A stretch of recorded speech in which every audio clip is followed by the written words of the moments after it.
Bismillahirrahmanirrahim. Alhamdulillahi rabbil alamin, wassalatu wassalamu ala asyrafil anbiya'i wal mursalin sayyidina wa maulana Muhammadin wa ala alihi wa sahbihi ajma'in, amma ba'd.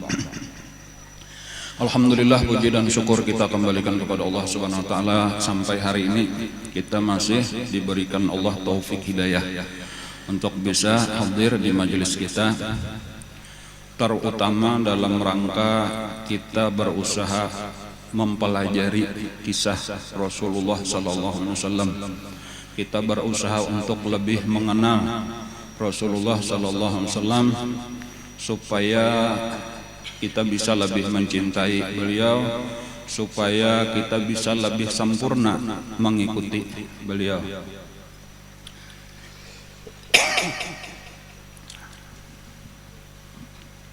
Ulun kada ingat lagi sudah sabarapa lawas kita mengisahkan Nabi nih. Cuma saya ingat ulun sekitar waktu pameran pedang. Yalah, seapa sudah ya, 1 tahunan 2 tahunan kada ingat lagi ulun tuh. Dan mulai saat itu kita mulai sudah berkisah tentang Rasulullah sampai hari ini. Dan amunnya ada pertanyaan sampai wayah apa aja kira-kira hanya tuntung kisahnya tah. Mungkin 2 tahun sudah nah. Jawabannya, kisah Nabi itu kada pernah akan ada habis-habisnya. Jadi kehidupan Rasulullah 63 tahun itu secara keseluruhan. Kemudian 63 tahun itu dibagi pulang 2. Dengan persiapan sebelum kenabian 40 tahun, kemudian kenabian sidin 23 tahun. Nah itu kada ada habis-habisnya. Situ pelajaran seumur hidup nang kada pernah tuntung. Namun sekadar kisahnya aja bisa aja sehari kan kau aja dituntungakan gitu. Tetapi nang kita ambil bukan kisahnya aja, tetapi pelajarannya. Dan kita mengenal Rasulullah, keistimewaan Rasulullah nang kada pernah ada habis-habisnya. Ilmu ulama kayak itu aja itulah ilmu ulama barataan tentang Rasulullah. Nang ini mengetahui Rasulullah di sini, ini mengenal Rasulullah di sini, kumpulakan itu ditutalakan cuma sedikit daripada keadaan Rasulullah nang sebenarnya. Jadi berataan ulama dikumpulkan apalagi mensaikung berdua aja tah. Jadi artinya Rasulullah itu terlalu dalam untuk dikenal. Jadi maksudnya apa? Ya kita ini kan ada habis-habisnya sebenarnya mempelajari Rasulullah. Kalau ada orang merasa sudah mengenal Rasulullah, itu sebenarnya baru sedikit daripada Rasulullah yang kita kenal. Jadi jangan pernah merasa terlalu banyak atau ada sedikit, benar. Atau kayak itu masih sangat banyak daripada Rasulullah itu yang kita kada tahu. Nang tahu aja asa banyak para kita, padahal itu cuma sedikit. Padahal tadi tujuannya bukan sekadar dikenal, tetapi kayaknya supaya dituruti, supaya diikuti. Rasulullah itu adalah uswatun hasanah gasan kita.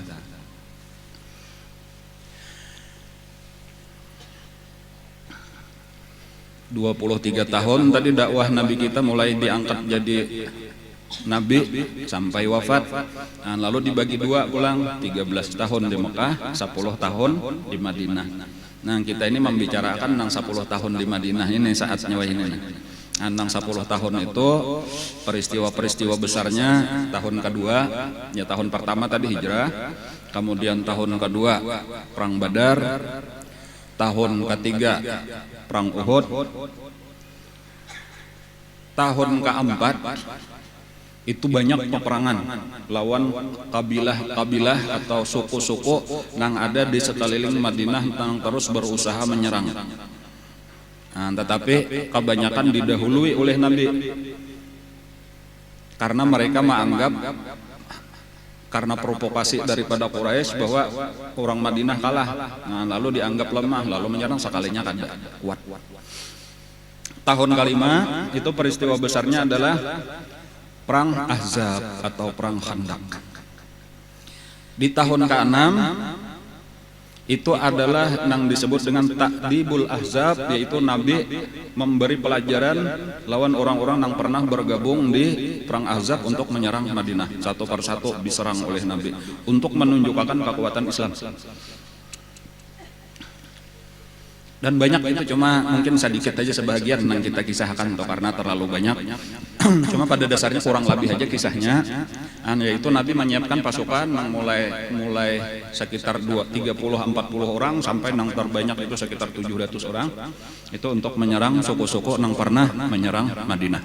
Dan pada dasarnya barataan kalah dan menang terus orang Islam karena strategi atau siasat perangnya Rasulullah itu luar biasa.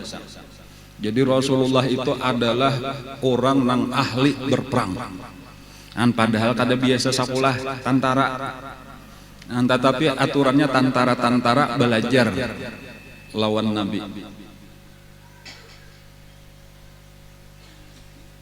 Dan ada rahasianya tuh, rahasia peperangan Nabi tuh kenapa maka menang. Cuma punya rahasianya kada baik dipandir.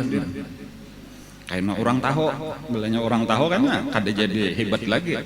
Cuma mun ulama-ulama tahu tuh rahasianya dan itu jadi pegangan bagi ulama-ulama seandainya satu saat orang Islam berperang, maka ulama-ulama tuh pasti akan mengatur orang Islam itu sesuai dengan strategi perang Rasulullah. Jadi makanya itu berkelanjutan aja di zaman-zaman peperangan orang Islam itu hampir setiap kali menang terus. Kenapa? Karena mereka mengikuti strategi peperangan Rasulullah. Adapun nang pelajaran perang-perang nang lain itu belum tentu, itu belum tajamin lagi.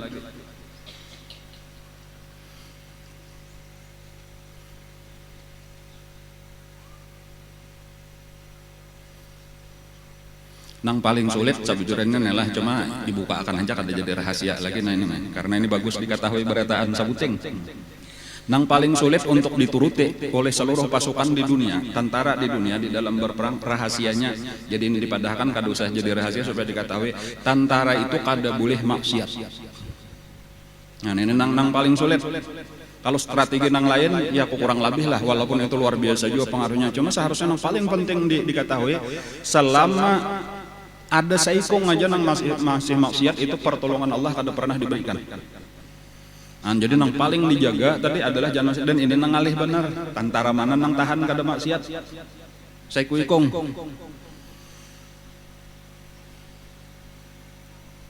Banyak nang kada sambehyang, banyak nang minum-minuman keras gawiannya, macam-macam lagi maksiatnya. Ada nang berzina katujuh, lalu hendak mendapat pertolongan Allah kada ada harapan. Itu sejarah kekalahan tentara pasukan-pasukan dimanapun di dunia. Tetapi bilanya ada orang Islam nang bujur-bujur tapi nya dipimpin oleh ulama, diatur kayak itu, iya tak nang menang. Di Indonesia sedikit kisah lah. Itu nang terkenal sampai di saban tahun diperingati itu peristiwa 10 November. 10 November itu pasukan Sekutu hendak merebut Indonesia. Dipimpin oleh Inggris. Jadi ada Inggris, ada Belanda, ada macam-macam lagi itulah bersatu. Lalu waktu itu nang hendak diserang itu kota Surabaya. Jadi ada peristiwa 10 November itu di Surabaya. Nang Bung Tomo itu berpidato, takbir di radio. Cuman hendak ulun sampaikan itu apa? Kekalahannya Sekutu itu adalah dengan terbunuhnya Jenderal Inggris nang bangaran Jenderal Malabi. Lah, itu belajar sekolah atau belajar di sejarah ta. Itu nang penting diketahui itu nang membunuh Malabi itu bukan tentara nasional Indonesia. Tetapi santri nang umpat berperang. Nang diarahkan oleh ulama, Kiai Haji Hashim Asy'ari kayak itu atau Kiai Wahid Hashim waktu itu ulama terutama santri dari Tebu Ireng ngaranna nang di Jawa Timur. Itu santri itu ini nang ianya tuh nang jadi kemenangan cuma banu kada dikisahkan orang lagi, kada diekspos lagi.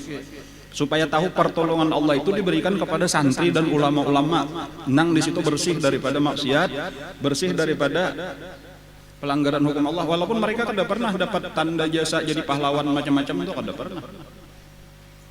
Ini supaya tahu benar aja kayak itu tah. Jadi sabujurannya kayak tah. umat Islam itu kadang kadang ditinggal amun misal Indonesia tuh diserang musuh amun hendak menang gitu lawan Amerika kah lawan apa kah umat Islam kalah nang di garis depan karena inilah santri-santri nang bersih-bersih itulah nang akan ditolong oleh Allah.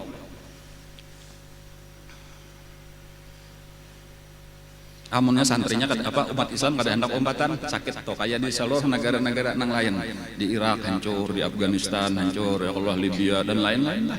Kan bila inya sakadar pasukan pemerintah bener aja ngalih. Nah ini supaya pelajaran aja tuh. Jadi maksudnya orang Islam itu perlu disayangi gitu oleh pemerintah atau amun pina dimusuhi nya kada umat mendangani sakit tentara Indonesia atau sakit amun kada ditolongi. Jadi aturannya bersatu lah ya kalau maksud ulun tuh bersatu.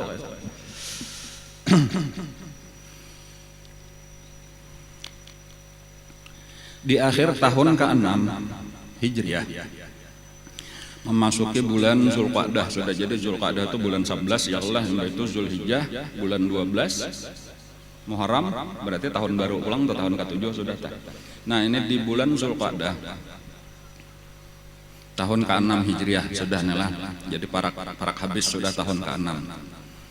Itu bermula dengan Rasulullah sallallahu alaihi wasallam itu tamimpi.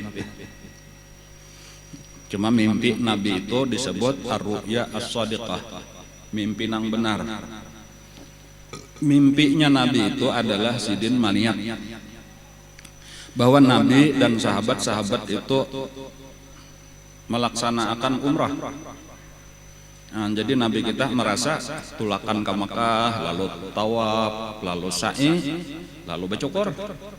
Nah, bercukurnya itu ada nang begundul sabukuan, ada nang betatak sedikit saja. Nah, itulah mimpi Rasulullah.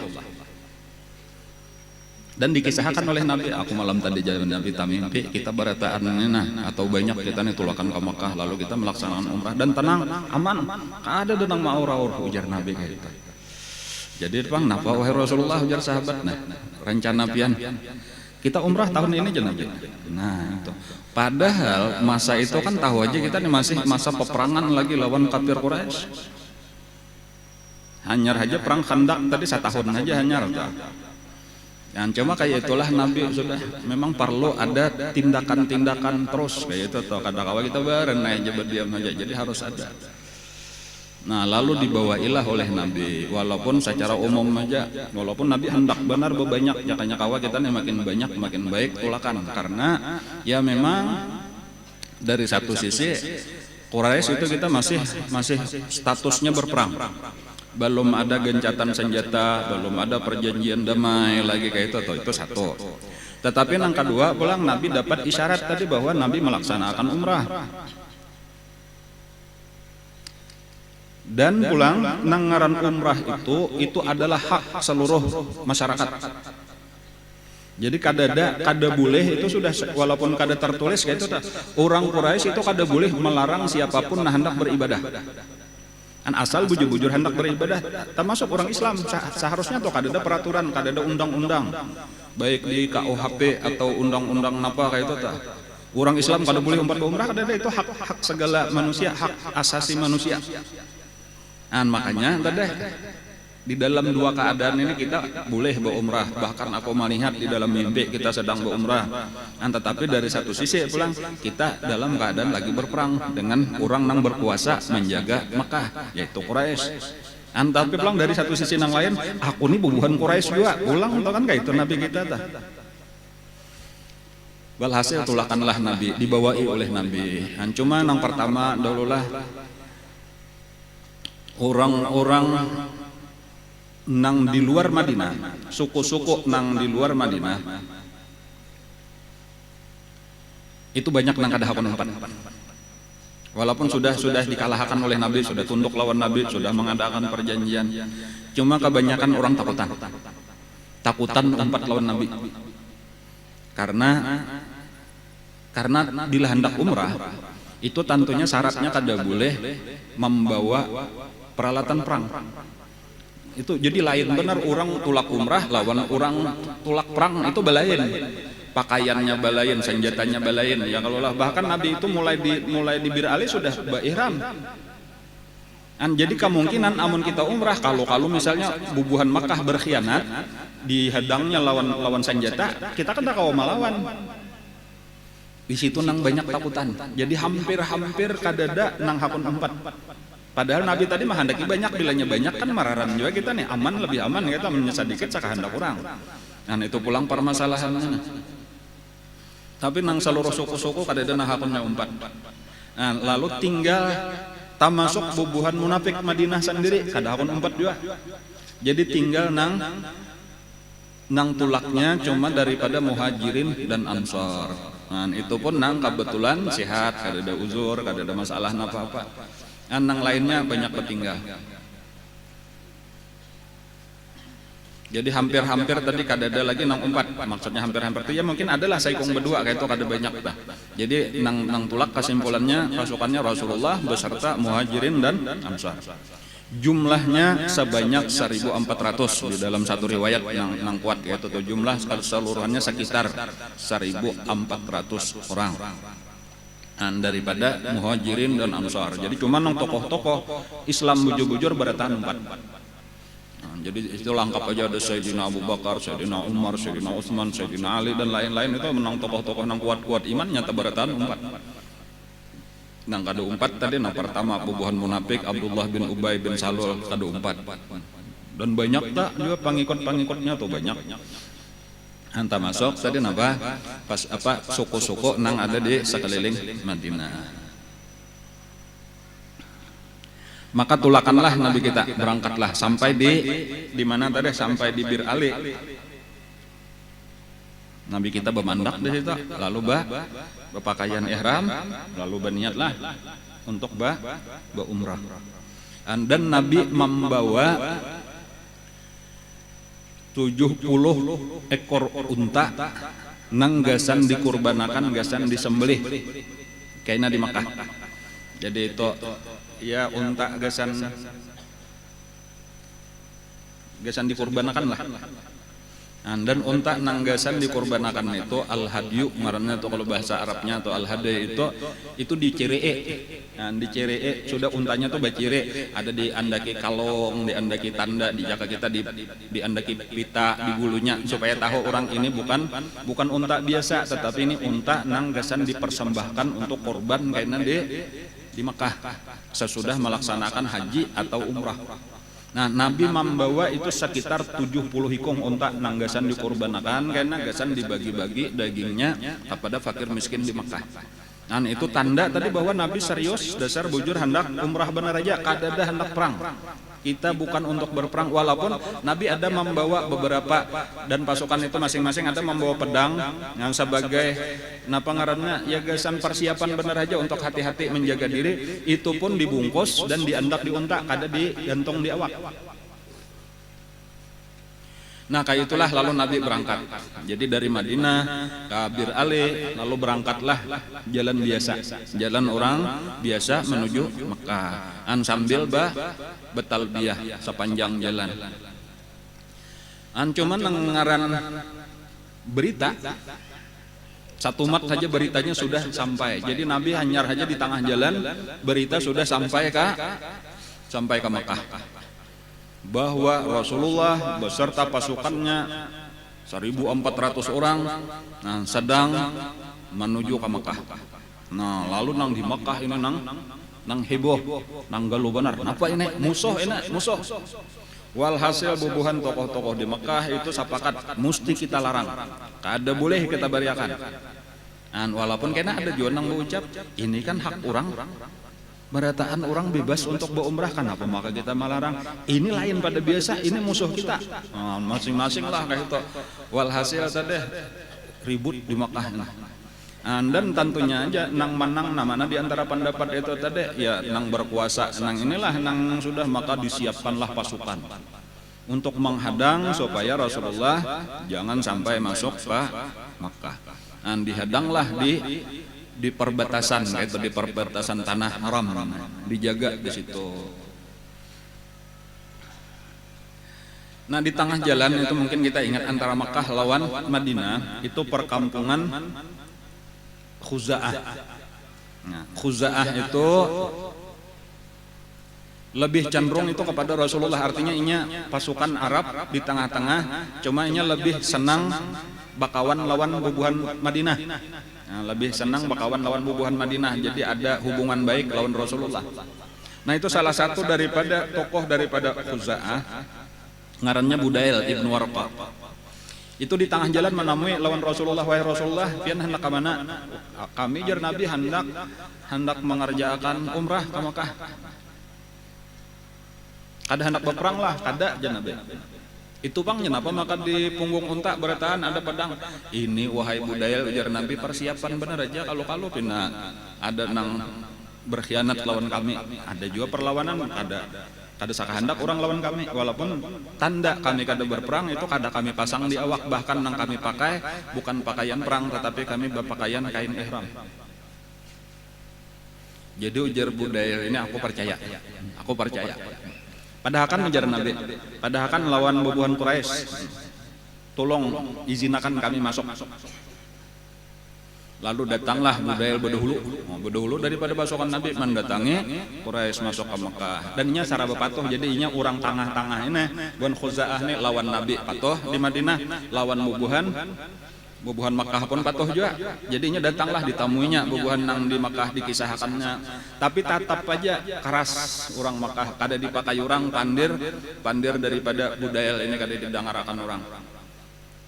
Padahal ini meyakinakan bujuran jaka kita tuh Nabi kada hendak berperang. Bujuran aku sudah melihat dengan mata kepala seorang. Cuma ini kayak itulah tadi orang nang pangarasan ini pandir orang nang bujur kada mau didengarnya. Nya kada percaya. Lalu kita utus bubuhan kita seorang aja, jangan nang mendatangi. Nah, kayak itu.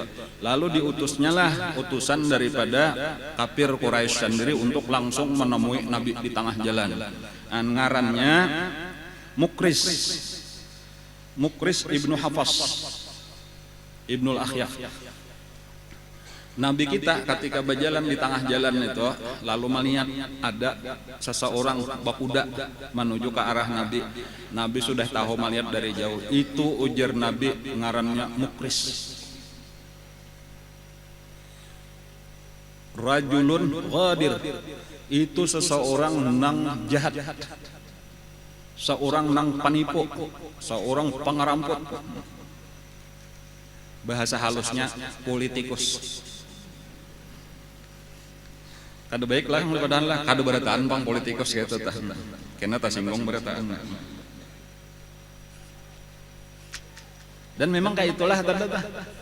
Inya hingga berita tuh nang negatifnya aja di padahal walau nyata sudah melihat bukti itu cuma inya isinya jahat sangka. Iya memang artinya pakaian ihram pang inya membawa pang. Cuma aku kada percaya mesti ada di balik itu ada tujuannya. Kakak itu kayaknya kabarnya babulik kan.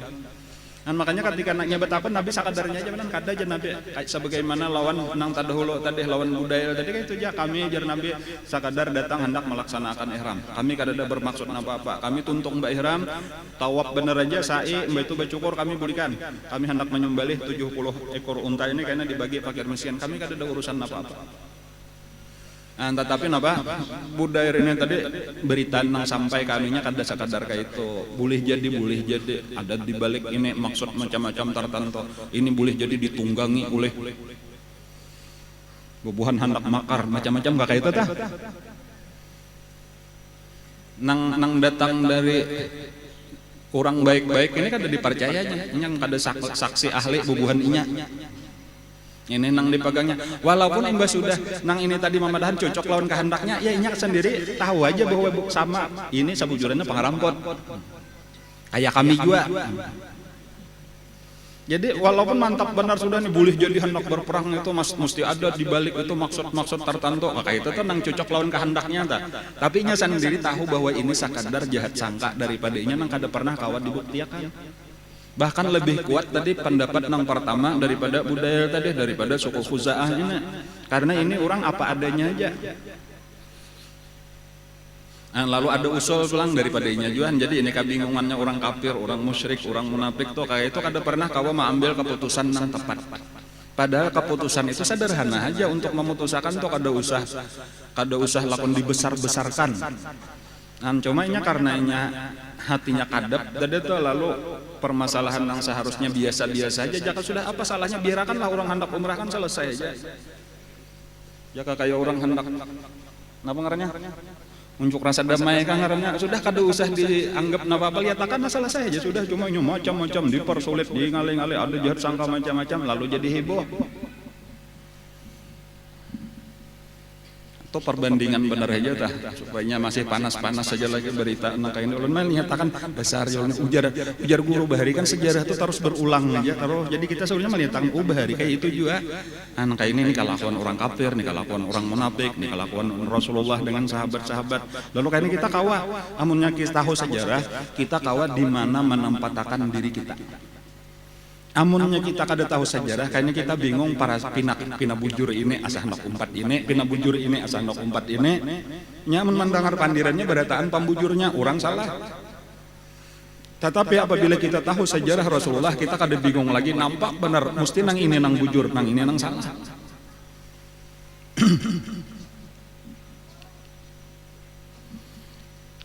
Lalu ujarnya kita mencari orang tengah aja pulang. Kalau nang ini tadi bubuhan kita, kayak ini beritanya ada siapa tadi Mukris gangarannya tadi dah. Bubuhan kita beritanya kayak ini lebih memihak kepada kita. Ada itu Budail itu orang Khuzaah lebih memihak kepada bubuhan Madinah. Kita cari orang tengah, orang luar.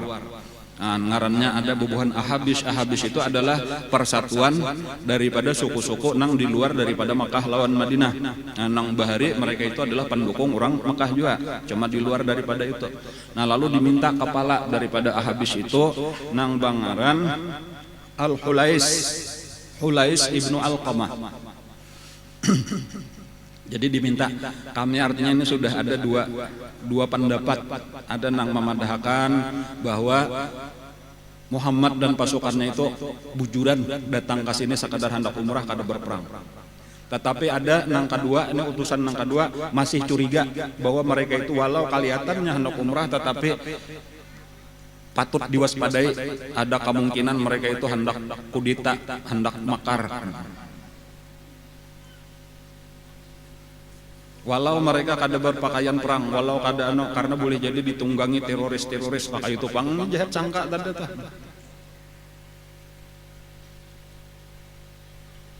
Jadi kami hendak lagi mencari saksi ahli yang lain.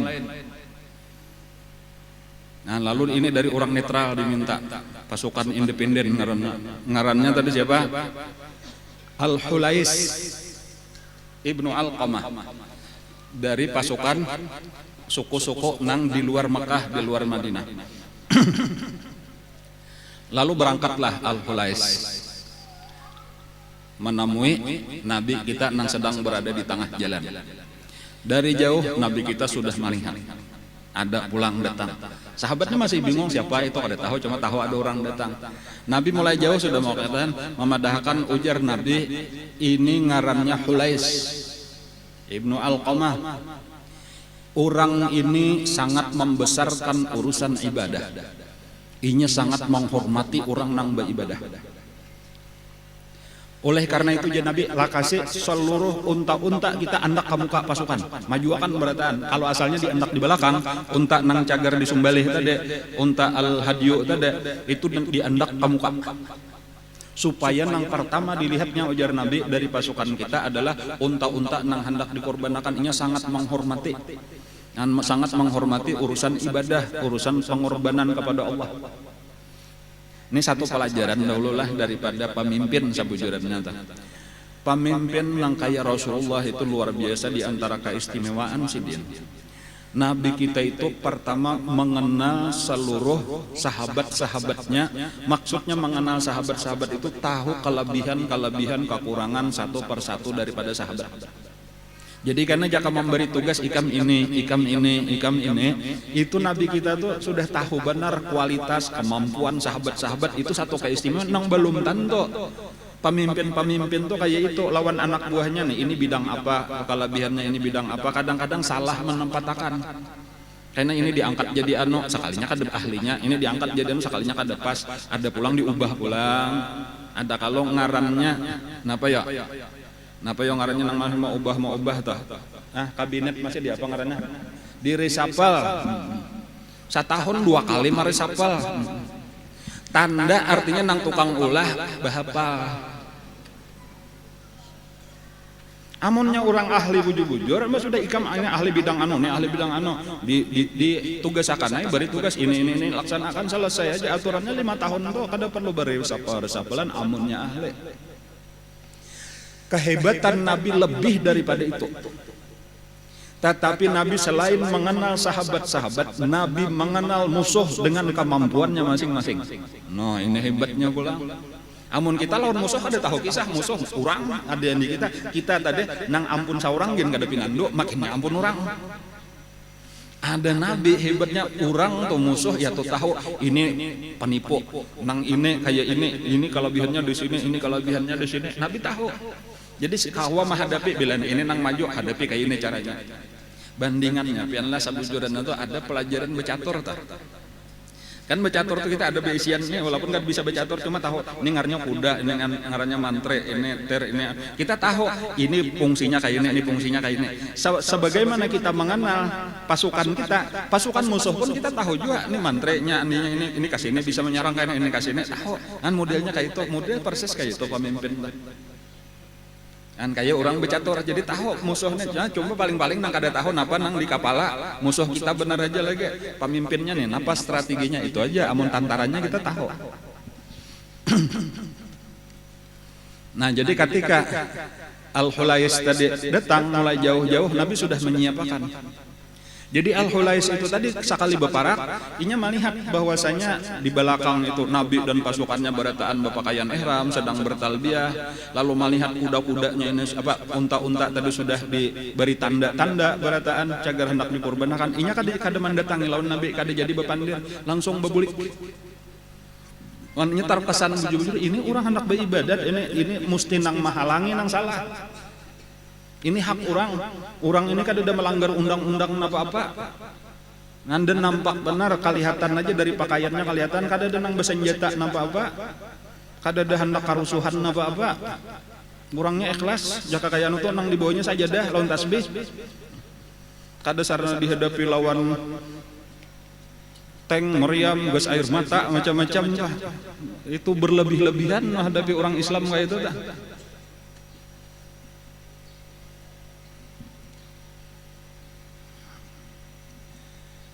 Lalu babulik lahnya, lalu ditakuni oleh tokoh-tokoh Quraisy tadi, kayak apa kabar wahai Khulais? Ujar Khulais, aku kada sawat bepandir, aku melihat aja sudah tahu itu orang baik-baik berataan.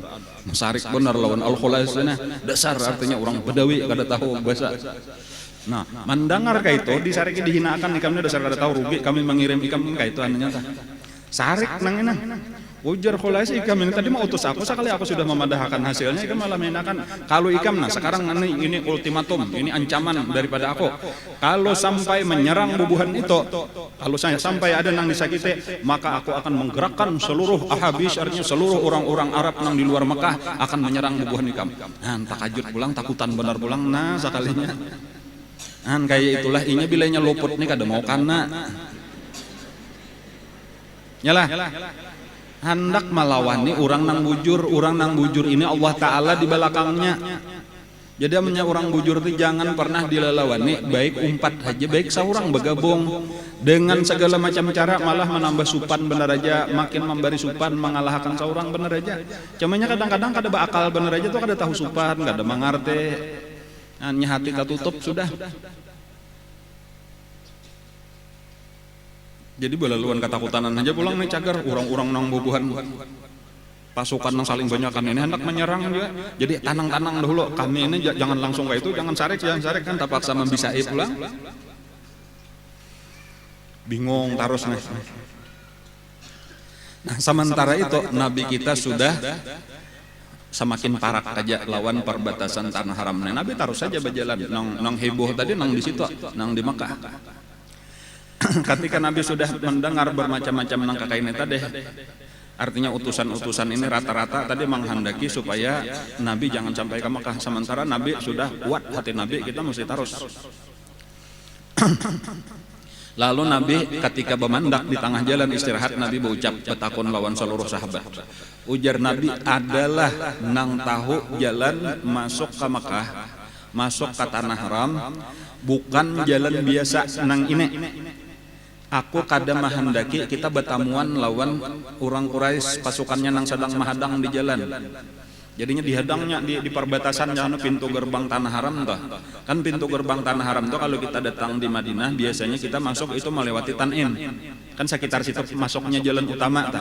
Nah, di sekitar itulah Batha, ngarannya di daerah Batha itulah dihadang pasukan oleh Quraisy dari mahadang. Lalu ujar Nabi, aku nih jakanya kau mau masuk jalan lain. Jangan jalan Batha itu, jangan jalan Tan'im. Tapi cariakan jalan lain, cuma adalah nang tahu jalan. Lalu ada seorang sahabat nang berucap, ulun tahu wahai Rasulullah, tapi jalannya sakit. Kada apa-apa aja Nabi, aku nang penting supaya kita jangan tahu. Harapan Nabi nang penting kita kawa masuk ke tanah haram. Bila sudah masuk ke tanah haram, itu kada mungkin orang Makkah itu memerangi kita. Karena Nabi tahu mereka itu menghormati tanah haram, kada mungkin bakal lahir di tanah haram, kecuali nya kawa mau usir kita keluar. Jadi makanya tadinya mahadang di perbatasan, amunnya Nabi karas hendak masuk, bakal lahir di situ. Sementara Nabi kada membawa peralatan perang. Dan jadi Nabi menghindari, Nabi berpikir kayak apa caranya supaya kita kawa masuk di tempat lain. Nang bila sudah masuk, selamatlah kita insya Allah kawa aja menggawi umrah tadi. Nah lalu ada nang tahu jalan, cuma dasar bujur sekalinya jalannya sakit benar melewati batu-batu nang gonol kayak itu tak. Dan itulah nang membawa Nabi sampai ke daerah Hudaybiyah. Nah, jadi kada jalan Tan'im masuknya, tapi jalan Hudaybiyah itu jalannya sakit. Nah ketika sampai di Hudaybiyah itu tinggal beberapa langkah aja. Di Hudaybiyah itu ada batas tanah haram. Ada di situ sampai wah ini ada aja batasnya. Bilanya kita datang di Makkah ke Hudaybiyah karena tak lalui tanah haram, imbahnya tak lewati batas tugu batas tanah haram itu ya sekitar beberapa meter lah lagi imbah itu tah hanya masjid Hudaybiyah amannya biasa pian ambil miqat di Hudaybiyah tah. Kada jauh ya mungkin sekitar 50 meter atau sekitar 100 meter mungkin kada sampai. Nah, sampai di antangan di sekitar masjid Hudaybiyah saat inilah tamandak balaluan untanya Rasulullah bemandak lalu belukuk, lalu dipukul-pukul oleh Nabi, digerak-gerakakan kada hakun lagi berjalan. Sampai sahabat-sahabat Nabi ada yang menarik talinya, ada yang menunjul di belakang, tatap ranai. Sampai ada yang mengucapkan inya mogok wahai Rasulullah. Mogok jala kayak sabda motor. Jadi maksudnya mogok itu istilahnya itu kenapa ya? Ada kalau mogok dalam artian bahasa Indonesia mogok makan, mogok belajar, mogok bekerja. Artinya menolak, marajuk. Nah bahasa kita kayak itu kalau lah. Inya mogok wahai Rasulullah. Kada ajar Nabi. Aku pinandu benar untaku ini. Inya itu bukan sifatnya. Inya kada parajuan. Apalagi lawan aku. Nah, ngaran unta Nabi tadi ingatlah Al-Qaswa itu unta kesayangan Nabi. Jadi dipadahkan Qaswa ini bukan sifatnya merajuk, inya kada mau mogok. Lalu kenapa wahai Rasulullah maka inya bemandak, maka kada hakun bangkit lagi sampai di sini aja. Nah ini jawaban Nabi, habasaha habisul fil, habasaha habisul fil. Artinya nang menahan dia kada mau berjalan adalah Allah yang menahan gajahnya Abraha. Jadi habasaha habisul fil telah menahan akan dia oleh orang yang menahan akan gajahnya Abraha. Bahari gajahnya Abraha itu kayak itu juga tamandak tuhuk dia nu kada hakun, bilanya dipaling hakun. Artinya apa? Maksudnya ini sudah ketentuan Allah bahwa kita bemandak di sini aja. Nah, kayak itulah lalu Nabi bemandak sudah aja Nabi turunan aja balikan. Sahabat-sahabat sebagian ada nang maju masuk ke tanah haram kawa. Kan cuma melihat Nabi di luar tanah haram bemandak, maka bemandakanlah juga di situ. Ujar Nabi kita istirahat di sini, pasang kemah di sini. Ini ketentuan Allah, sudah kehendak Allah kita berenang di sini. Dan apa nang terjadi? Ayo kita hadang aja Nabi, kita hadang aja. Nah, lalu barataan istirahat di situ. Di antara permasalahannya ujar sahabat wahai Rasulullah sebuting aja di sini. Nah permasalahan kita di sini kada ada banyu. Di sini kada ada banyu. Ada aja Nabi sumur ada tapi kering. Lalu diambil Nabi sabuting, apa ngarannya di unta Nabi tadi ada wadah panah.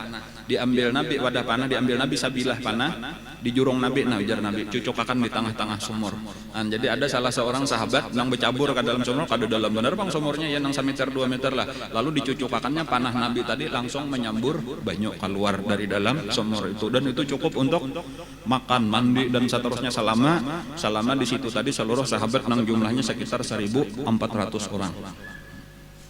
Cuma ulun sendiri kada tahu apakah sumur-sumurnya itu masih ada, cuma kebanyakan bekas-bekas nang kakak itu biasa sudah ditutup, kemudian sumurnya ditutup, pohonnya kena ada di situ, pohon tempat Nabi bersandar ditabang orang, hanya karena orang Wahabi takutan benar kalau syirik. Padahal itu nang beberkat ya kalau di situ tah, cuma ya kayak itulah kebetulan pahamannya kayak itu kada boleh itu syirik ujarnya, jadi dibuanginya.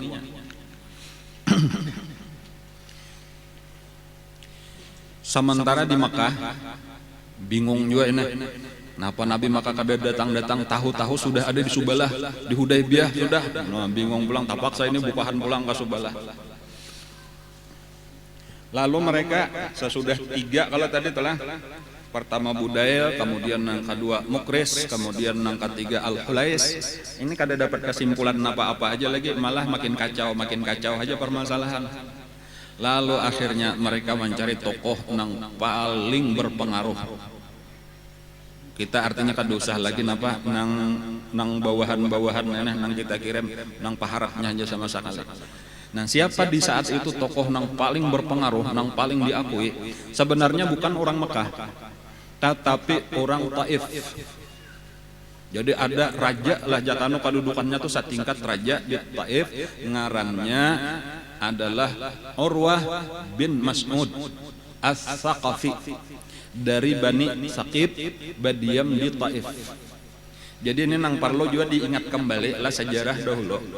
Di zaman Nabi kita pertama diangkat menjadi Rasul, itu tokoh terbesar nang pertama saikong berada di Mekah, ngarannya Al-Walid Ibnul Mughirah, abahnya Khalid bin Walid. Itu tokoh jaka anu nang paling berwibawa.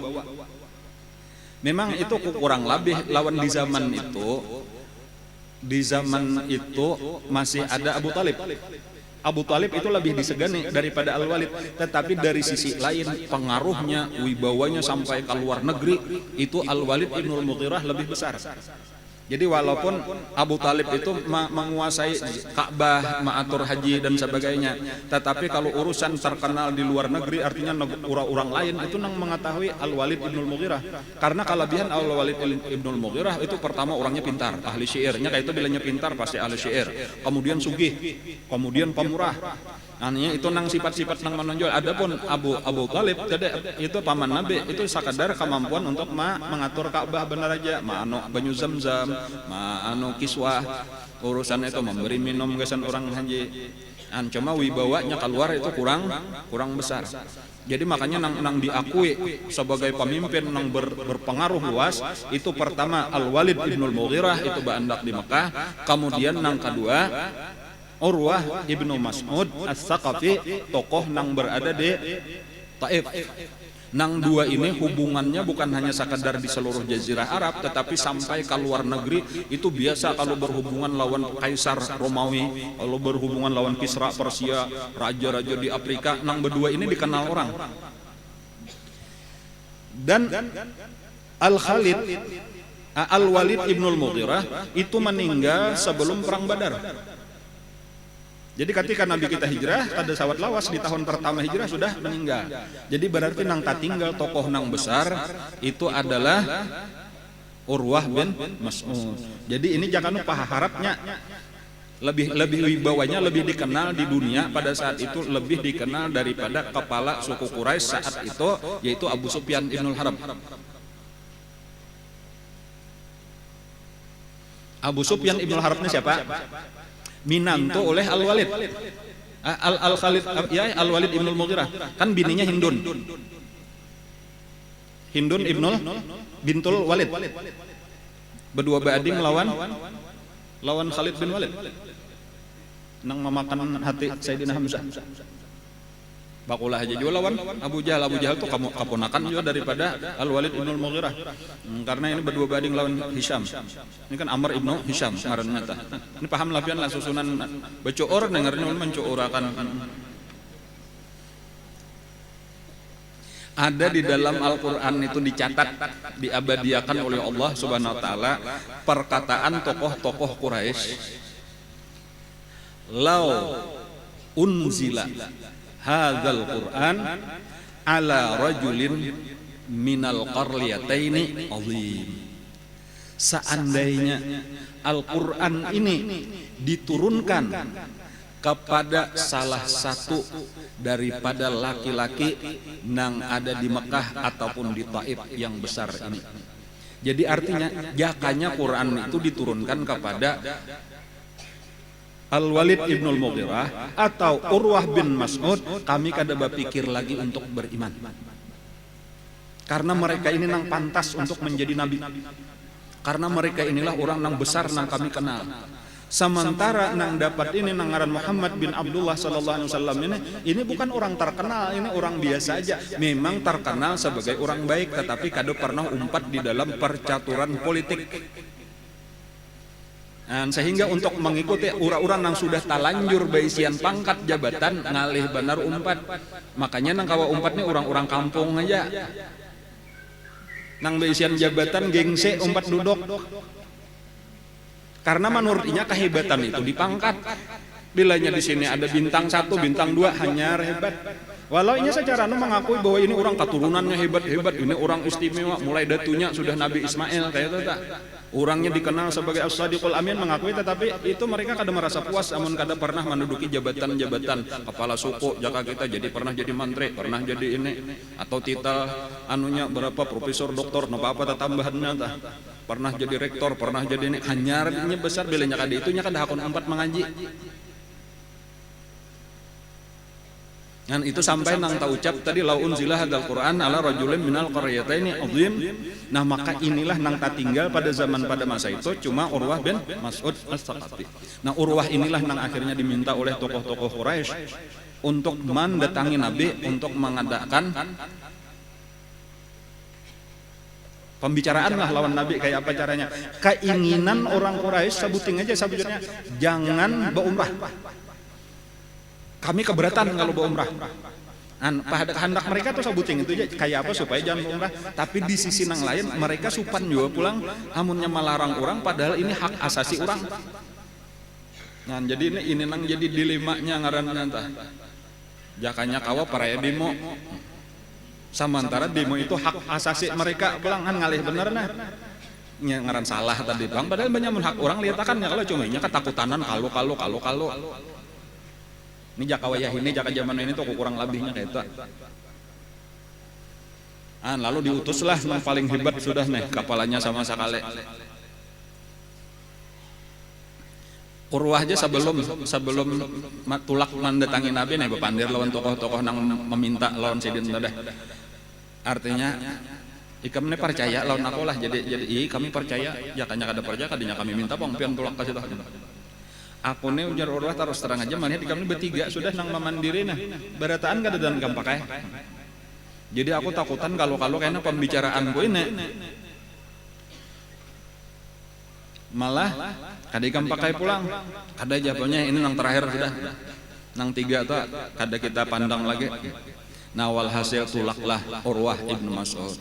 Nah Urwah ibnu Mas'ud ini datang, Nabi kita sudah istirahat di dalam kemah di Hudaybiyah. Adapun nang 3 tuh masih di tengah perjalanan aja. Ya kalau lah ada ini Nabi sudah sampai di Hudaybiyah. Nah jadi datanglah Urwah minta izin kepada Nabi dan Nabi tahu. Annya Nabi tadi itu keistimewaan Nabi pinandu. Ini orang paling besar sudah nang ada saat ini. Orang-orang yang bukan hanya terkenal di kalangan Arab tetapi terkenal sampai ke luar negeri. Di mana aja di dunia zaman itu tokoh Arab nang dikenal saikong ini pang lagi nang dikenal orang yaitu Urwah bin Mas'ud As-Saqafi. Dan dari Bani Saqifah ngarannya adalah Bani Saqif. Lalu minta izin untuk masuk untuk bertamu lawan Nabi. Lalu diizinkanlah, lalu masuklah ke kemah Nabi. Urwah ini dengan pakaian perangnya, artinya berbaju besi, berpedang kayak itu. Sahabat-sahabat maniat nang kayak itu tadi, lalu waspada lah nih, hati-hati apalagi nih berhadapan lawan Rasulullah. Dan ini bukan hanya orang nang ahli politik, tetapi dasar orang bahar itu bukan sekadar ahli politik bisa bapandir aja, tetapi nang kayak Urwah itu urusan bakalahi jagaunya juga. Jadinya secara fisik hebat, secara otak hebat, kayak itu, secara kemampuan strategi hebat. Nya bilanya kada ahli di dalam segala bidang itu sulit untuk menjadi orang besar bahari kayak itu. Harus mengaran jagoan itu di dalam segala bidang makalahan. Makanya Allah menciptakan nabi kita itu sempurna di dalam segala bidang. Sehingga di bidang apa aja orang kada kawa menyayangi, artinya berhadapan lawan siapakah? Berhadapan lawan nang ganal awak, nabi ganal juga awak. Berhadapan lawan nang gancang, nabi gancang lagi. Berhadapan lawan orang nang ahli bapandir, nabi lebih fasih lagi bapandir. Berhadapan lawan orang nang pintar, nabi lebih pintar lagi. Dan bahkan pasti ada kekalahannya. Nabi karena orangnya ini pintar, Nabi selain pintar, rupa bagus juga, awak bagus juga, orang nang muhanya bagus, Nabi utaknya cerdas. Banyak kelebihan di lain ulang di bidang orang itu Nabi sudah mengalahkan, plusnya lebih di dalam segala bidang yang lain. Itulah keistimewaan Rasulullah. Jadi amun Nabi sendiri kada pernah ada gentar menghadapi siapapun, karena Nabi memiliki nang ada dimiliki oleh orang itu. Dan sementara orang itu ada kekurangan nang kada dimiliki, nang ada di dalam diri Nabi. Jadi itulah keistimewaan Nabi.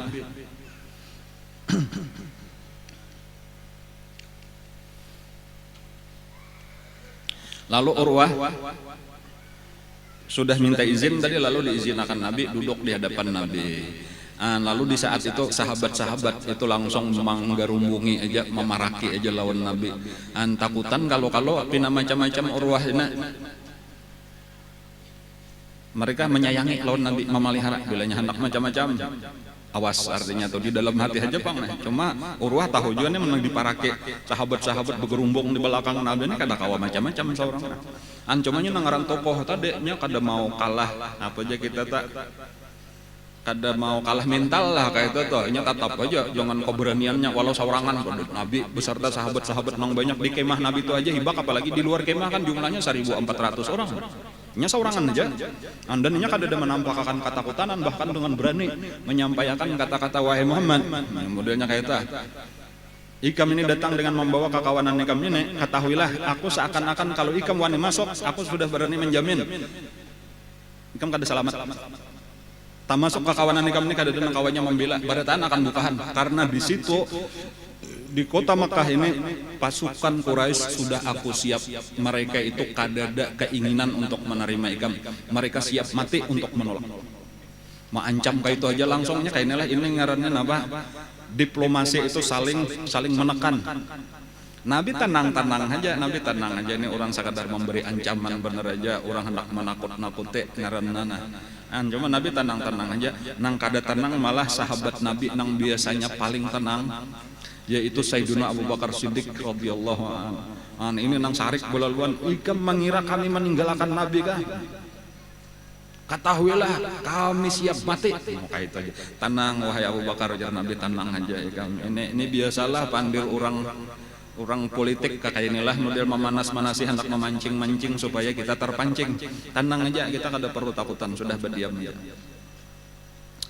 Lalu pulang Urwah itu hendak menunjukkan kedudukannya.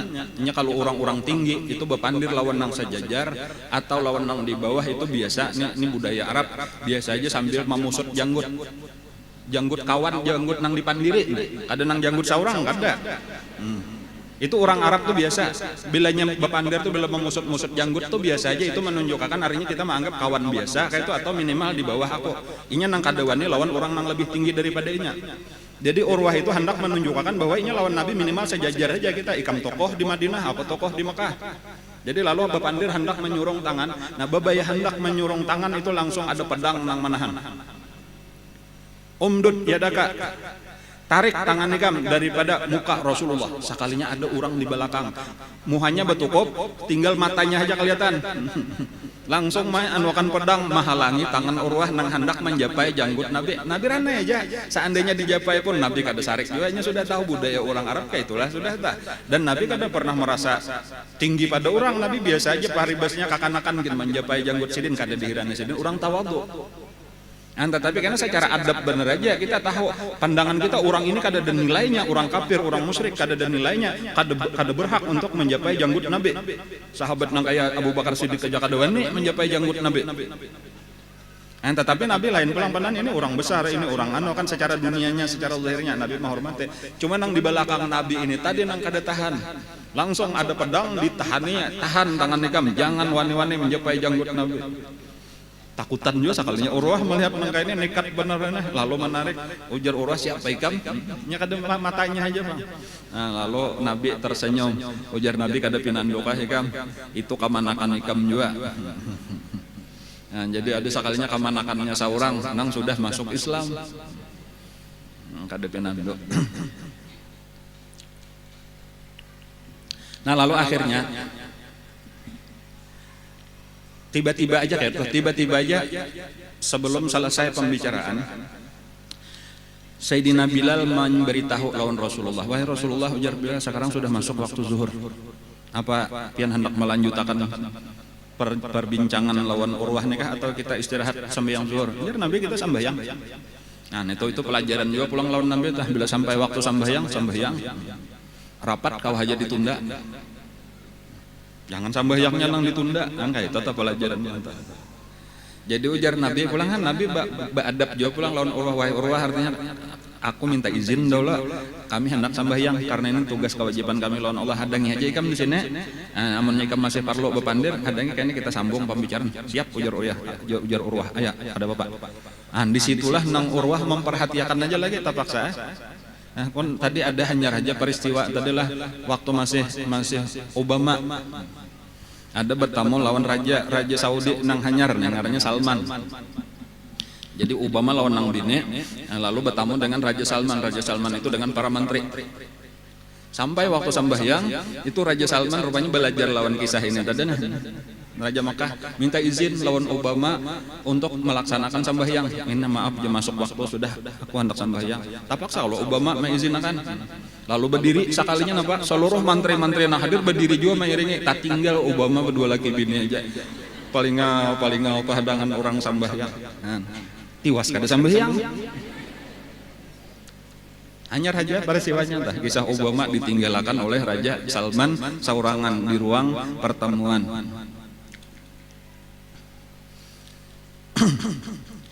Cuma diantara nang menggetarkan hati Urwah bin Mas'ud, disinilah menyaksikan kayak apa kelakuan sahabat-sahabat Rasulullah, kayak apa kecintaan sahabat-sahabat Rasulullah kepada Rasulullah, kayak apa penghormatan sahabat-sahabat Rasulullah terhadap Rasulullah. Nang ini kayaknya nang dikisahkan oleh Urwah kepada para tokoh-tokoh Quraisy. Jadi bukan pembicaraan nang terjadi antara Urwah lawan Nabi, tetapi nang dilihat oleh Urwah saat beristirahat saurangan ini itu nang berkesan. Dan ini nang dikisahkan kayaknya nang melunakkan hati para pemimpin Quraisy. Lalu kayak apa kisahnya? Kisahnya, imba itu Nabi mengiawai sahabatnya. Mungkin Abdullah ibnu Mas'ud atau nang lain, cuma biasanya Abdullah ibnu Mas'ud lah nang selalu memegang, kalau bahasa kita cucot, nang berisi banyak gesan pauduan Nabi lah. Lalu Nabi kita baudo. Jadi bayangakanlah ada nang manuangakan, ini bacucot tadi telah banyak, lalu Nabi baudo. Itu waktu Nabi baudo itu berataan sahabat bagarumbung bajajal-jajal memaraki Nabi. Sehingga banyu itu hampir-hampir kada pernah ada nang sampat gugur ke tanah kecuali dirabutakan oleh sahabat Nabi. Nang bahasa kita mungkin kadang-kadang telah amannya kita biasa tuh merasa jijik tuh kada hendak kayak itu mencangangnya kada hendak apalagi menyambut. Tetapi lawan Rasulullah itu kada ada. Kenapa maka sampai ketemu nang jelasnya aja ulun padahkan kayak ini nalah. Nabi itu dimulai dengan membasuh tangan. Basuh Nabi tangan kanan 3 kali. Itu barataan dihantai orang eta. Barataan bajajal kalau di dalam kata-kata Urwah itu kadu yaqtatiluna ala fadlati wudu'i. Hampir-hampir mereka itu saling membunuh berabut banyak nang titikan dari tangan bakas Nabi berwudu. Apabilanya dapat langsung disapuakannya kamuhannya dan kaawaknya, bahkan pahabisannya nang kada sampat nang taka belakang itu umpat menjapai tangan kawannya, lalu disapuakan kamuhannya nang di belakang lagi menjangkau siapa ada nang pina basah di palitnya disapuakan kaawaknya. Nabi berkumur-kumur. Nah, ini sudah mulai masuknya ya tu barataan marabut bakas nang keluar di muntung Nabi. Sampai ketika Nabi memasukkan ke hidung itu kada ada ringan sama sekali nang di hidung Nabi, di paus Nabi itu barataan menyambutakan, ada nang lawan tangan lawan muntung banganga menyambutnya. Di sini hanya tahu arti cinta nang sejati. Kalau orang cinta tuh kada ada lagi ririnya. Namun kita itu cinta kita, pian cinta lawan laki bakasidin boko kumur hakon lah. Berarti belum sejati lagi, belum sejati. Laki pian bapaus hingus hakon lah hantai tangan. Berarti kada sejati. Makanya kadada aku melihat ujar orang nang melihat sahabat Nabi lawan Nabi itu, aku kada pernah melihat cinta sehebat cintanya sahabat kepada Rasulullah. Karena kalau kita ada mendengar kisah cinta siapa nang hebat-hebat, Romeo dan Juliet, nyata sudah kada hakon si Juliet itu menyambut hingusnya Romeo atau ludahnya, kadanya hakon pang menjilat. Kalau lawan Nabi kada ada lagi nang jijik napanya aja paloh mengalir di katiak jaka paribasanya tuh Rasulullah itu disambut, disimpani, dibuat ke dalam wadah minyak harum sahabat. Dan itu nang menggetarkan Urwah tadi tah. Napa aja nang ujar Urwah ketika Nabi duduk barataan betunduk, ketika Nabi bapandir barataan mendangarakan seakan-akan di kepala mereka itu ada burung nang dijaga supaya jangan bergerak, bebisik behinakin baarit jangan itu supaya seriusnya perhatian. Kada pernah aku melihat kayak ini. Dan itu kayaknya nang imbas sudah suntung Nabi lalu bapandiran pulang dijelaskan oleh Nabi lalu buliklah Urwah. Dan imbas sudah bulik tadi napa? Inilah nang dikisahkan oleh Urwah. Ujar Urwah, aku ini sudah masuk ke istana Kaisar. Kaisar itu raja Romawi. Romawi itu iya Eropa. Mulai nengaran Romawi itulah kekuasaannya mulai Afrika. Afrika imba itu terus Eropa itu artinya mulai di hujung nang parak lawan Afrika itu nah. Di situ ada Portugal, kemudian ada Spanyol, kemudian ada Inggris, kemudian ada Prancis, kemudian ada Italia. Nah terus saja berputar tuh ke atas. Dan sampai ke Swedia, Denmark, macam-macam di atasnya tuh sampai terakhir di Turki. Itu seluruhnya kekuasaan Kaisar. Aku sudah bertemu dengan Kaisar fi mulki. Aku sudah masuk ke istananya dan aku melihat kayak apa rakyatnya membesarkan Kaisar. Kada sehebat sahabat Nabi membesarkan Nabi. Aku sudah masukkan ke Kisra. Kisra itu Raja Persia. Raja Persia itu ia mulai Iran terus saja sampai jajahan-jajahan Uni Soviet sampai Afghanistan dan seterusnya. Aku sudah masuk ke istananya. Aku kada pernah melihat rakyat yang membesarkan sebagaimana sahabat membesarkan Muhammad. Aku sudah pernah masuk ke kerajaan di Afrika yang terbesar waktu itu ngarannya Najasyi, Raja Ethiopia, Raja Habasyah. Kayak itu juga kada pernah sebesar ini. Mereka orang-orang nang mencintai pemimpinnya dengan cinta nang ditujukan untuk mendekatkan diri kepada Allah. Jadi bagian cintanya itu bukan sekadar cinta kayak bibinian lalakian, tetapi kita tahu ini cinta nang disuruh oleh Allah dan cinta nang menjadi alat kita untuk berparak lawan Allah. Dan ini nang ada pernah terjadi kepada pemimpin nang lain. Orang amun kewajibannya lah hormatnya seluruh raja-raja, seluruh rakyat terhadap Kaisar dan Kisra itu wajib sujud. Bilanya menghadapan raja sujud, tetapi sujudnya sekadar karena adat, karena kebiasaan, karena takutan, karena memang itu hak raja. Balain lawan Nabi kada denang sujudnya, kada boleh sujud, sekadar duduk mendangarakan aja, paling-paling bersalaman mencium tangan sampai di situ aja. Tetapi takzimnya, penghargaannya dari dalam hati nang paling tulus, dengan penghormatan kepada ini, mencintai ini bagian daripada ibadah nang paling besar, nang menyebabkan kita mendapatkan keridhaan Allah, menyebabkan kita dapat mahabbah Allah. Nang rela mati tadi mengorbankan nyawa demi membela Rasulullah. Dan inilah yang disampaikan oleh Mas'ud. Ujar Mas'ud amun ikam nih hendak menghalanginya memisah daripada Muhammad bangalih-alih. Aku melihat orang nang kada pernah ada nang sasetia itu. Ikam kada kawa menyakiti Muhammad kecuali membunuh 1.400 orang dulu. Nah inilah nang akhirnya mereka kada kawa lagi menjawab melawan perkataan Urwah. Kalau nang lain tadi didustakan aja kada diterima. Sesudah Urwah inilah mereka mandam pahabesan atau resarnya dasar ini luar biasa. Ini kita mau kada mau ini kada kawa lagi kita melawan, kada kawa lagi mengarasi. Nah, lalu apa kesimpulannya? Kesimpulannya ujar mereka kada ada jalan kecuali kita mencari berunding. Nah, jadi disinilah timbul niat untuk mengadakan perundingan, mengadakan gencatan senjata atau perjanjian damai.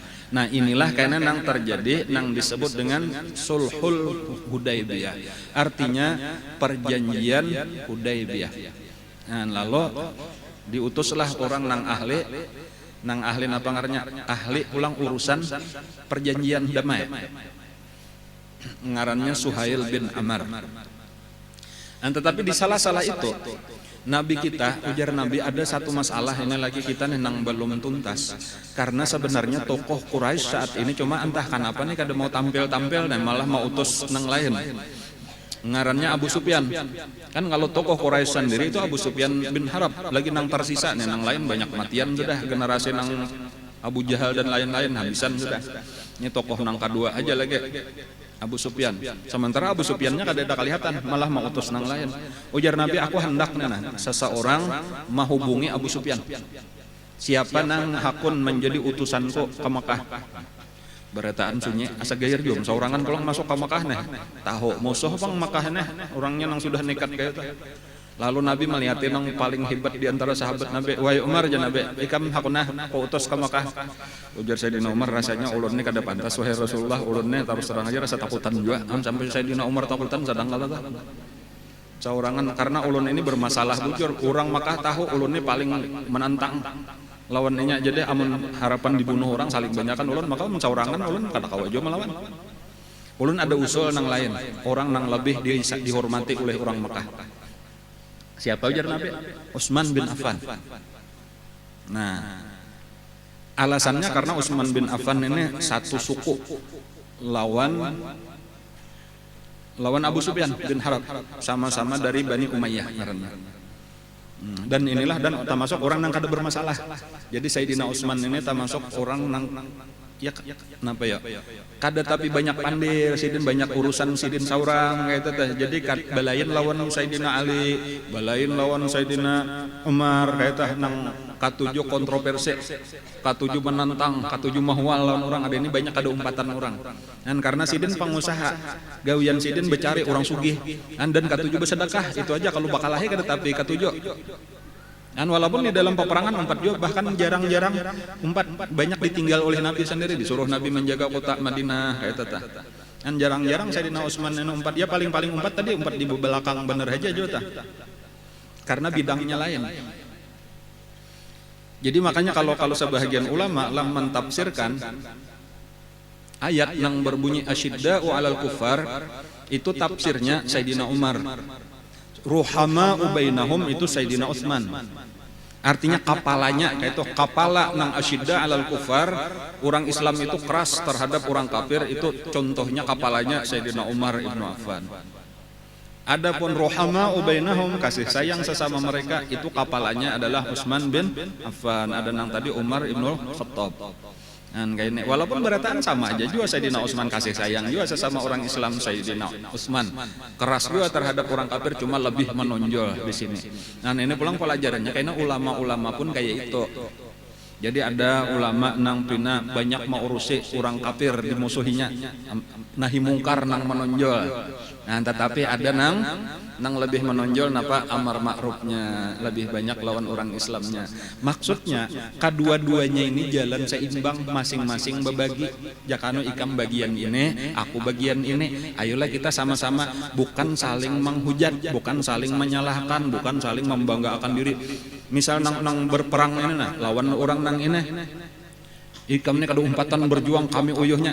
Ini tugasnya membina umat Islam, melajari agama. Ya kalau lah walau nya kada umpat demo macam-macam. Amun demo berataan siapa nang melajari agama? Kan kayak itu tah. Yang ini supaya paham aja kita karena tuh berataan bujur aja.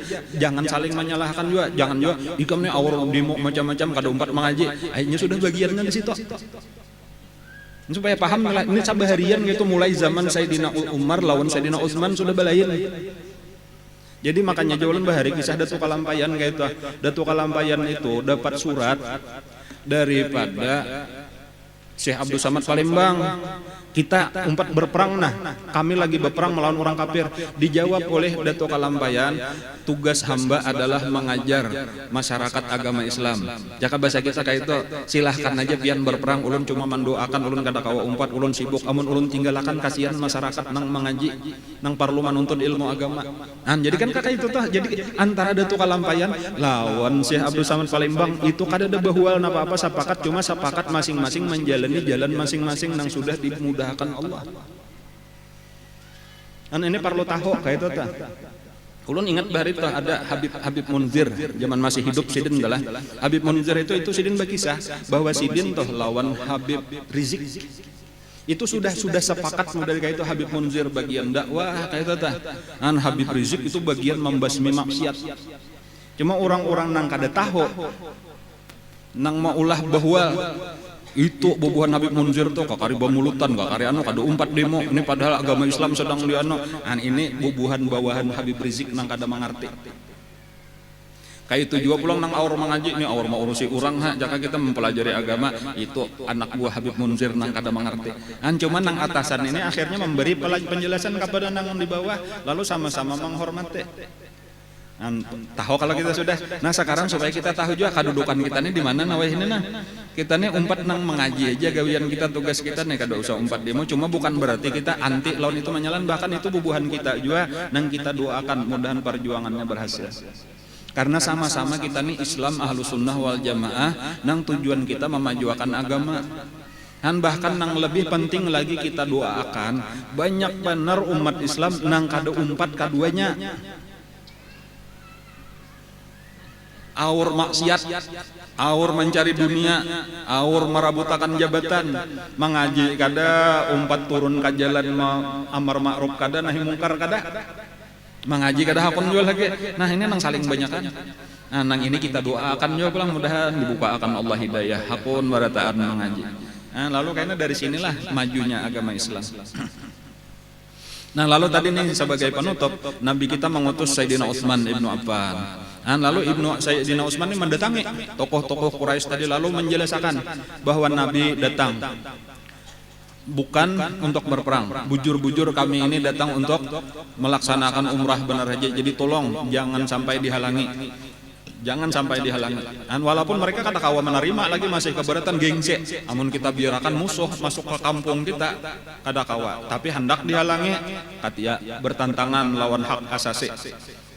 Jadi tetap aja kesulitan. Akhirnya mereka di dalam kepanikan mereka itu malah Sayyidina Utsman nang ditahan. Ikam berada aja dulu di sini.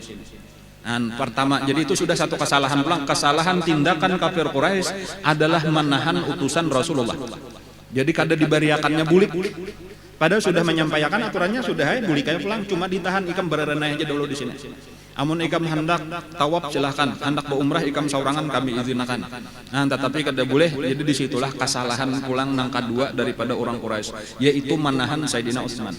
Bahkan kesalahan yang lebih besar itu timbul berita bahwa Sayyidina Utsman dibunuh. Padahal kada bujur ini. Cuma inya nengaran banyak manusia ada nang menyampaikan artinya Sayyidina Utsman utusan Nabi sudah dibunuh oleh orang-orang kafir Quraisy. Dan inilah berita nang sampai ke Hudaybiyah. Lalu barataan sahabat takajub. Lalu barataan bakumpul. Waktu itu Nabi sedang duduk di bawah pohon. Nabi duduk di bawah pohon di Hudaybiyah ada sebatang pohon. Di situ Nabi duduk, disitulah datangan barataan sahabat nang jumlahnya 1.400. Lalu berkumpul di hadapan Nabi. Wahai Rasulullah, kami mendengar berita bahwasanya minanto pian sahabat pian, utusan pian, Sayyidina Utsman ibnu Affan itu sudah dibunuh oleh orang-orang Quraisy. Nah, Nabi mendengar ini, inikah artinya orang Quraisy? Walau ujar Nabi, kita ini sebenarnya tujuan kita kada ada berperang. Tetapi kalau memang orang Quraisy menghalangi kita, memerangi kita, kita wajib bertahan. Nah, disinilah ujar Nabi, aku hendak saat ini mengambil baiat perjanjian. Aku hendak mengambil baiat lawan bubuhan ikam berataan, yaitu berjanji kita kada boleh mundur apapun yang terjadi walau mati. Kita akan hadapi ini, kita sudah talanjur maju sampai ke sini dan kita akan terus maju. Kita kada boleh mundur apapun yang terjadi, kita tahan. Hakunlah ikam berjanji. Berataan hakun. Kecuali saikong. Kaina. Jadi sekalinya ada sasat di situ saikong orang nang kada hakun umpat mengadakan perjanjian atau baiat lawan Nabi, berarti ada di situ termasuk ngarannya orang munafik. Lalu masing-masing lah langsung, jadi masing-masing bergilir beantri mendatangi Nabi. Lalu menyurung tangan lawan Nabi, lalu bersalaman lawan Nabi, lalu mengadakan perjanjian. Perjanjiannya tadi sebutin aja, kita akan membela Rasulullah sampai mati. Kita tidak akan mundur, tidak akan meninggalkan apapun nang dikerjakan oleh Nabi. Kayak itulah berataan bersalaman sampai habis tuntung 1400. Kecuali saikong tadi nang besimpan belindong inya besimpan di belakang unta. Cuman nengaran manusia belindong di belakang unta kelihatan orang aja. Cumanya parasanya tadi kada katakutanan, itulah tanda bahwa imannya kada bujur. Jadi ada saikong aja. Makanya kayaknya ujar Nabi, barataan orang-orang nang berbaiat lawan aku di bawah pohon itu barataan masuk surga kecuali saikong. Jadi Nabi nang besimpan di belakang unta. Dipadahkan Nabi kayak itu dan merasa aja nang ampun diri. Sampai kemudian giliran terakhir ketika sudah habis, ujar Nabi, ini tangan kanan Nabi. Tangan kanan Nabi, ujar Nabi, di endak Nabi tangan kiri sidin. Ini adalah gagantian tangan Utsman ibnu Affan. Jadi sabujurannya itu maksudnya, walau waktu itu Sayyidina Utsman ibnu Affan itu kada umpat mengambil baiat, tetapi sabujurannya Nabi seorang nang mewakili mengambil baiat. Jadi tangan kiri Nabi itu adalah mewakili tangan kanan Sayyidina Utsman nang bersalaman lawan tangan kanan Nabi. Kayak itu.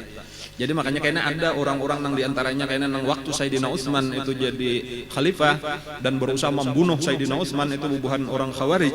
Mereka memadahan karena Sayyidina Utsman itu kada umpat baiatus syajarah.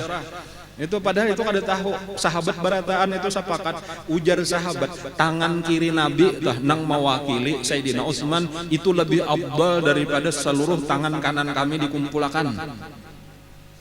Nabi ini Sayyidina Utsman diwakili oleh tangan kiri Nabi. Ada kami tangan kanan barataan menyalami tangan kanan Nabi. Itu kumpulakan tangan kami barataan lawan tangan kiri Nabi. Mana harapnya? Harap tangan kiri Nabi. Jadi lebih kuat baiatnya Sayyidina Utsman daripada baiat kami nang hadir. Kayak itu tuh, jadi bujur kada hadir tetapi paling hebat karena diwakili oleh tangan Nabi seorang. Dan itu pendapat sahabat, mereka barataan menghormati Sayyidina Utsman, mengakui ini adalah salah satu daripada orang nang bebaiat di bawah pohon. Lalu ujar Allah di dalam Al-Qur'an, ini turun diantaranya lah kisah nang sedang kita bicarakan ini. Itu ada dua judul. Pertama Sulhul Hudaybiyah ngarannya, yaitu perjanjian Hudaybiyah, kaina imbah ini akan datang utusan Quraisy, cuma mungkin gak ada sempat waktunya. Kemudian yang kedua di situ ada yang disebut baiatus syajarah atau disebut juga baiatur ridwan. Artinya baiat karidhaan Allah. Nah, ini adalah asbabun nuzul daripada turunnya surah Al-Fatah. Jadi surah Al-Fatah itu berhubungan dengan kisah Hudaybiyah ini dan perjanjian Hudaybiyah dan baiatus syajarah atau baiatur ridwan ngarannya. Jadi hampir sasurahan surah Al-Fatah itu, inna fatahna laka fatham mubina. Sesungguhnya kami telah membukakan kepada engkau pembukaan yang nyata. Apa artinya terbuka dengan pembukaan yang nyata? Itu tafsirnya adalah perjanjian Hudaybiyah. Dan seterusnya. Atau karena di dalam ayat nang di parak akhir itu, laqad sadaqallahu rasulahu ru'ya bil haqq. la tadkhulunnal masjidil harama insyaallahu aminin muhalliqina ru'usakum wa muqassirina la takhafun. Itu maksudnya adalah Allah itu akan membenarkan mimpi nang dilihat oleh Nabi.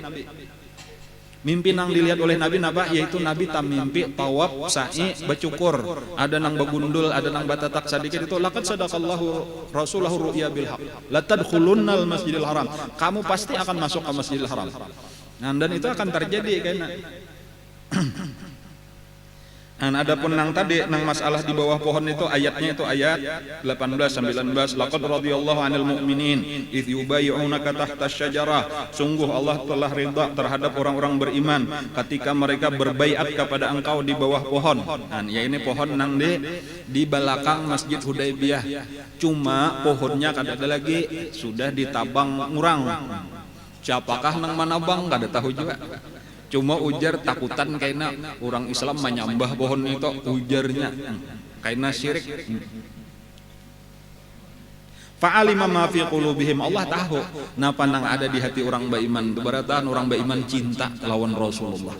Nah, mereka menjadikan cinta mereka kepada Rasulullah adalah alat untuk mendapatkan cintanya Allah. Nah, ini yang penting kita pelajari nih. Nang kita wani mati tadi tah demi agama kita, demi membela Rasulullah. Fa anzalas sakinata alaihim, maka diturunkanlah oleh Allah ketenangan di dalam hati mereka. Seorang nih kada ada bersenjata apa-apa, musuh beusian senjata nong lengkap, yaitu kita sedikit, musuh banyak, yaitu kita kada takutan kenapa nah? Karena memang seandainya mati itulah nang dicari-cari. Dan amun orang sudah kada takutan mati lagi, bahkan hendak mati, lalu ada musuh hendak membunuh, itu kada ada takutan, makalah jakanya boleh berucap, ya kasih nah, aku hendak benar sudah masuk surga, aku hendak benar sudah bertemu lawan Rasulullah. Jadi ini sifat hati orang beriman, dan ini nang hampir-hampir kada ada lagi di hati orang beriman wah ini. Orang beriman wah ini kebanyakan takutan mati. Ini nang menyebabkan kalamahan orang Islam ini kan apa aja? Ini kan Nabi memadahkan, ujar Nabi karena di akhir zaman orang Islam itu saling banyakan, tapi kada berkuasa apa-apa, kalah lawan orang kafir. Nah, wahai Rasulullah, maka kayak itu inya orang Islam ada beisian penyakit, ujar Nabi. Nah, apa penyakitnya wahai Rasulullah? Pertama hubud dunya, nang kedua wa karahiyatul maut. Mereka cinta benar lawan dunia, nang kedua takutan benar mati. Nah, dua macam inilah yang penting kita buangi daripada hati kita untuk memajukan Islam. Yang pertama, ampih buangi cinta lawan dunia. Jangan disayangi lagi dunia. Dunia ini cuma alat kita mendapatkan akhirat. Nah, bilanya kita sudah memulai ini seperti harta, banyak kita gunakan gasan agama, insya Allah kayaknya penyakit takutan mati itu hilang. Kenapa? Nah, karena kita merasa kita berisian rumah di akhirat bagus pada di sini.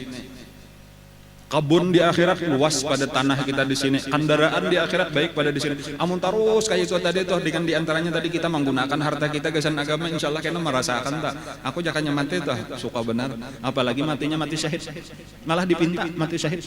Mati syahid itu liwar nyamannya, kadada kenikmatan yang lebih nyaman daripada mati syahid, lebih nyaman daripada jima. Ini kalau nang tahu, terasa jima tuh nyaman benar, nyaman mati syahid. Jadi sampai-sampai orang-orang yang mati syahid itu imbahnya sudah mati, tadi sekalinya pertama kada ada merasa sakit apa-apa, sekalinya paliat turang benar aja awaknya berdoroh-doroh macam-macam, sekalinya inya saling nyamanan, langsung berada di dalam kebun surga, makanan nang nyaman-nyaman, pakaian nang nyaman-nyaman, hiburan nang rame-rame di hadapan Allah Subhanahu wa taala. Allah nang memberi langsung. Bepandiran lawan Allah taala. Ujar Allah Ta'ala, ayo silahkan makan, ini pakaian ikam, ini minuman ikam, ini rumah ikam, macam-macam. Lalu ujar Allah pula, imbah sudahnya makanan, kenapa lagi nah nang ikam hendak minta, aku memberi. Ujar bubuhan nang mati syahid tadi, ya Allah, kami kada minta apa-apa lagi, ini labihan sudah, kada kami kira kayak ini sekalinya nyamannya nang pian sediakan gasan orang mati syahid. Ujar Allah, kada, ikam orang-orang nang ku sayangi, aku hendak memberi, napa nah nang belum ada di sini nang ikam kapingin. Kada ada lagi ya Allah, barataan ini nang ada ini lebih daripada nang kami pikirkan. Ujar Allah, aku hendak memberi, mohon pulang bepaksaan sama bepaksaan. Ujar mereka, nah ini perhatikan, ujar mereka, ya Allah, kalau memang pian hendak benar jua memberi kami, maka satu-satunya permintaan kami, bulikakan kami ke dunia supaya kami mati pulang, terbunuh pulang di medan perang. Bukan untuk menikmati dunia, kadang kami hendak langsung tiba-tiba ada di medan perang, lalu kami bakalahi pulang, lalu kalah pulang, bukan menang, lalu terbunuh pulang, karena mati syahid itu nikmatnya luar biasa, ya Allah. Kenapa jawaban Allah? Kada mungkin orang sudah mati hidup pulang, karena sangkan orang hantu. Dan ini bukan aturan kok, bukan sunnah kok, mati sekali aja sudah dipindah. Jadi ujar Tuhan kada kawa mun permintaan ikam nang itu nang lain. Namunnya kayak itu ujar mereka, ya Allah kami kada perlu apa-apa lagi, lebih dari cukup, dan kehendak kami bulik ke dunia kada pian izinakan, maka permintaan kami sebuting aja lagi, tolong sampaikan ya Allah lawan orang-orang Islam nang masih hidup, padahakan kisahkan keadaan kami supaya mereka tahu, supaya mereka jangan lagi takutan, jangan ada takutan mati lagi di hati mereka. Dan ini yang penting kita ketahui itu, supaya kita siap mengorbankan harta kita gasan agama, siap mengorbankan nyawa kita gasan agama, minimal niat dulu, karena yang dipandang Allah niat. Ini jangan niat aja sudah kedua nih, aku takutan aja, belum apa lagi. Amunnya kita berniat boleh jadi kita sampai mati kada pernah berperang, tetapi Allah melihat niat kita bujur. Kan kayak itu tak? Dan lalu disitulah Allah menurunkan ayat la tahsabanna alladzina qutilu fi sabilillahi amwat bal ahya inda rabbihim yurzaqun. Diturunkan Allah lah di dalam Al-Quran memberitahukan keadaan mereka. Jangan kalian mengira orang-orang nang terbunuh di jalan Allah itu mati. Mereka itu tetap hidup, bahkan di sisi Allah inda rabbihim yurzaqun, mereka dapat rezeki. Nah, jadi Allah langsung memberi makanan, memberi minuman. Kayak apa keadaannya kada kau dikisahkan. Dan ini penting nih untuk kita hidup akan pulang di hati orang beriman. Kan bukan membawa kalahian kan, tetapi supaya kita ada rasa cinta kita kepada Islam, ada keinginan untuk memajukan agama Islam. Dan dijanjikan Allah wa asabahum fatham mubina, sambungan ayat tadi ta, laqad radiyallahu 'anil mu'minina idz yubayyi'unaka tahta asy-syajarah fa'alima ma fi qulubihim fa anzala as-sakinata 'alaihim, dan Allah menurunkan ketenangan di hati mereka, wa asabahum fatham qariba, dan Allah akan memberi balasan kepada mereka fathan qariba, sebentar lagi akan terbuka. Nah, napa nangarnya akan mendapatkan kemenangan? Karena sambungan sesudah Sulhul Hudaybiyah ini tinggal kemenangan besar. Jadi makanya itu surah nang turun disebut surah Al-Fatah. Dan karena di sini akan ada dua peristiwa besar sesudah perjanjian Hudaybiyah. Pertama nang disebut Fathu Khaybar. Fathu Khaybar itu adalah pusat terbesar lagi berkumpulnya Yahudi di Khaybar, itu akan dikuasai oleh orang Islam. Itu luar biasa besarnya Khaybar itu. Kemudian yang kedua akan terjadi yang disebut Fathu Makkah. Mekah akan dikuasai. Dan walaupun itu 2 tahun yang akan datang. Wa'adakumullahu wa maghanima katsiratan, dan kalian akan mendapatkan ghanimah yang sangat banyak di Khaybar. Itu terutama luar biasa, saling banyakkan harta didapatkan oleh orang Islam. Kemudian waktu Fathu Makkah, walaupun di Makkah itu Nabi kita kada mengambil sedikit harta rampasan perang, tetapi karena ada terjadi perang Hunain, itu Nabi belum balik ke Madinah, masih di Makkah sesudah Fathu Makkah, itu lalu ada perang Hunain yang disitulah mendapatkan harta rampasan yang saling banyakan. Nah, jadi baratan. Nah, ini maksudnya lah nang ulun bacakan ini adalah janji-janji Allah nang belum terjadi dan menunjukkan mukjizat Al-Qur'an. Jadi di dalam Al-Quran itu dipadahkan kaina ikam dapat ini, kaina dapat ini, dan ini sebelum terjadi. Tetapi karena tahun-tahun berikutnya tuh itu tunggal butingan nang ada. Jadi waktu turun ayat ini orang banyak kada mengerti napa maksudnya fathan qariba. Kada tahu bahwa ini sekalinya Fathu Khaybar dan Fathu Makkah. Dan kemudian karena dapat harta rampasan yang banyak, di mana dapatnya kada tahu juga. Sekalinya di Khaybar dan di Hunain, bukan di Mekah. Jadi kalau Fathunya Mekah, tetapi harta rampasannya Hunain. Nah, maka itu karena lebih mudah ketika kita mempelajari, bergabung belajar tafsir, belajar Quran, memahami ayat Quran sekaligus belajar sirah nabawiyah, itu rame jadinya membaca karena kita paham kisahnya. wa maghanima katsiratan ya'khuduna wa kana Allahu azizan hakima wa kaffa aydiyan nasi ankum wa litakuna wa'adakumullahu maghanima katsiratan ta'khudhunaha faja'alakum hadhihi wa kaffa aydiyan nasi ankum wa litakuna ayatan lil mu'minin wa yahdiyakum siratan mustaqima wa ukhra lam taqdiru 'alaiha. Dan karena ada aja ujar Allah satu kota nang kalian kada mampu merebutnya. Itu adalah kota Taif. Dan walaupun di sini kada tahu juga nang mana maksudnya ini. Dan cuma karena ada, jadi bukan berarti saban kalian umat Islam menyerang itu pasti berhasil. Ada satu kota nang kaina umat Islam menyerang berhari-hari berbulan-bulan kada pernah kawa merebut benteng Taif. Sampai akhirnya Nabi kita menyuruh bulikan. Sampai sahabat protes, kenapa Rasulullah maka kita bulikan, padahal aturannya kita kada boleh putus asa. Ikam jan Nabi kada membacakah 2 tahun nang lalu atau 3 tahun nang lalu ayat Quran nang berbunyi wa ukhra lam taqdiru 'alaiha, ada kena satu kota nang kalian kada mampu, inilah kotanya. Dan hanyar sahabat hakun bulikan meninggalkan Taif. Jadi Taif itu kada pernah kawa dikalahkan, kada pernah kawa direbut oleh orang Islam.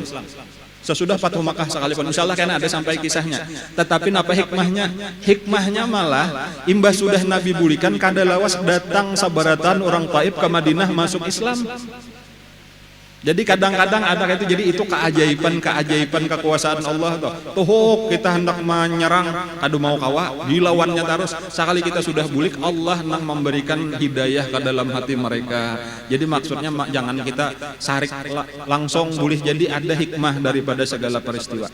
Dan ini banyak lagi kisah-kisah lah nang dari sejarah Rasulullah ini nang perlu kita pelajari untuk mendapatkan menambah kekuatan iman kita dan untuk mengambil pelajaran gesan dipakai di dalam kehidupan kita.